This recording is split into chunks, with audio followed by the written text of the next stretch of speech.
কত সুন্দর একটি চুলা বানিয়ে ফেললাম। এখানে কাঠ দিয়ে রান্না করব, আর সেই জন্য এরকম বড় একটি চুলা বানিয়ে নিলাম। আর অনেক বড় বড় হাঁড়িতেও রান্না করা যাবে, মাংস ভুনা, ভুনা খিচুড়ি, আরও অনেক অনেক কিছু। নিউ ইয়র্কে সারা বছর ধরেই থাকে ঠান্ডা, শুধুমাত্র 2 মাস গরম থাকে। তাই এই সামার টাইমটাকে অনেক বেশি উপভোগ করতে চাই।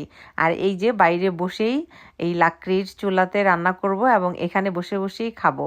বাহিরে বসে খাওয়ার মজাই আলাদা। সবাই মিলে খুব বেশি আনন্দ করবো এই সামার টাইমটা জুড়ে। তাই তো এত বেশি আয়োজন করছি, যাতে এখানে বসে সবাই মিলে খাওয়া দাওয়া করতে পারি। রান্না করব ভুনা খিচুড়ি, মাংস ভুনা, হাঁসের মাংস, আরও অনেক মজার মজার খাবার রান্না করব নিয়মিত এই 2 মাস জুড়ে, আর বসে বসে খাবো। আপনাদেরও যদি এরকম ব্যাকয়ার্ড থাকে, খুব সুন্দর একটি চুলা বানিয়ে ফেলতে পারেন সহজে এইভাবে, এবং লাকড়ি দিয়ে সুন্দর করে মজার মজার খাবার রান্না করতে পারেন।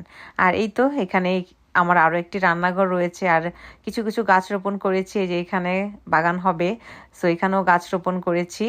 আর কিছুদিনের মধ্যে এখানে সবজিতে একদম ভরে যাবে।